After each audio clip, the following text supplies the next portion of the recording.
Bienvenue sur ma chaîne. Aujourd'hui, on plonge dans l'histoire fascinante de Noël, et on démêle les légendes autour de Saint Nicolas et Santa Claus.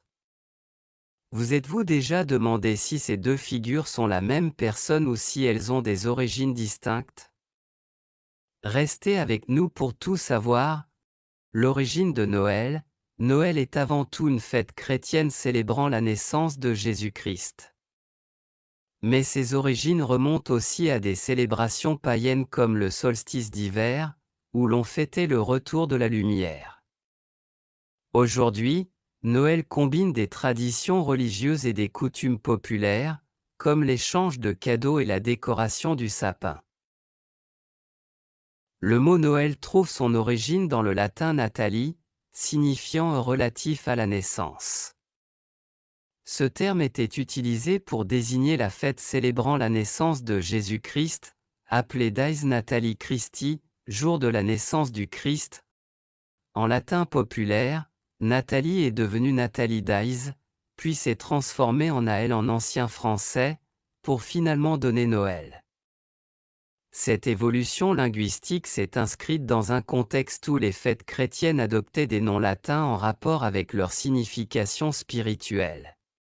Pourquoi Noël est associé à la date du 25 décembre? Le choix de cette date remonte à l'Antiquité tardive. L'Église aurait choisi cette période pour coïncider avec des célébrations païennes du solstice d'hiver, telles que la fête romaine du Sol Invictus, le soleil invaincu, marquant le retour progressif de la lumière. Cela permettait d'intégrer les anciennes traditions tout en leur donnant une signification chrétienne. Qui est Saint Nicolas? Saint Nicolas, évêque du IVe siècle originaire de Myre, dans l'actuelle Turquie, est célèbre pour ses nombreux miracles et sa grande générosité envers les plus démunis. Il est particulièrement vénéré pour sa protection des enfants et des marins. La légende de Saint Nicolas et les trois enfants. Selon la légende, trois enfants se perdent dans une forêt et trouvent refuge chez un boucher. Ce dernier les tue et les conserve dans un saloir. 7 ans plus tard, Saint Nicolas, en passant par là, découvre le crime.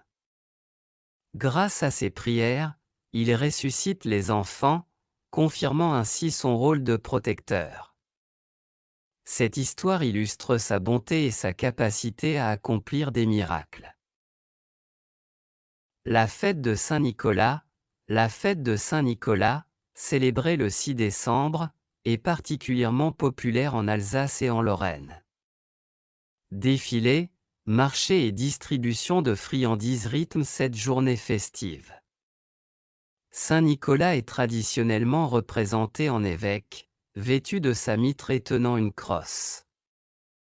Il distribue des cadeaux aux enfants sages, symbolisant la générosité et la bienveillance, des traits repris dans la figure moderne du Père Noël. Santa Claus, l'évolution américaine, origine et transformation. Santa Claus, la figure emblématique du Père Noël moderne, trouve ses racines dans la légende de Saint Nicolas, mais son évolution est étroitement liée à la culture américaine. Cette transformation débute avec les colons néerlandais qui, au XVIIe siècle, ont introduit la figure de Sinterklaas en Amérique du Nord, une version néerlandaise de Saint Nicolas. Au fil du temps, la prononciation et l'image de Sinterklaas ont évolué pour devenir Santa Claus. Le Santa Claus moderne s'est éloigné de la représentation religieuse pour devenir un personnage laïque et jovial. Il est imaginé comme un homme généreux. Vêtu de rouge, vivant au pôle Nord, entouré de ses lutins qui fabriquent des jouets pour les enfants sages. Cette nouvelle figure incarne l'esprit de Noël tel qu'il est célébré dans les cultures anglo-saxonnes. Rôle de la littérature et des arts.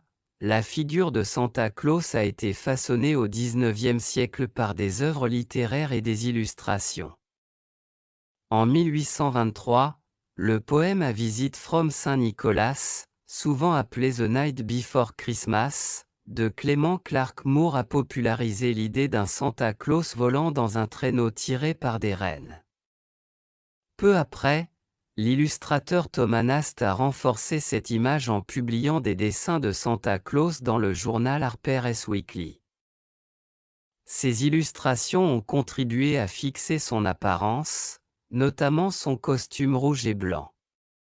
Commercialisation et Coca-Cola.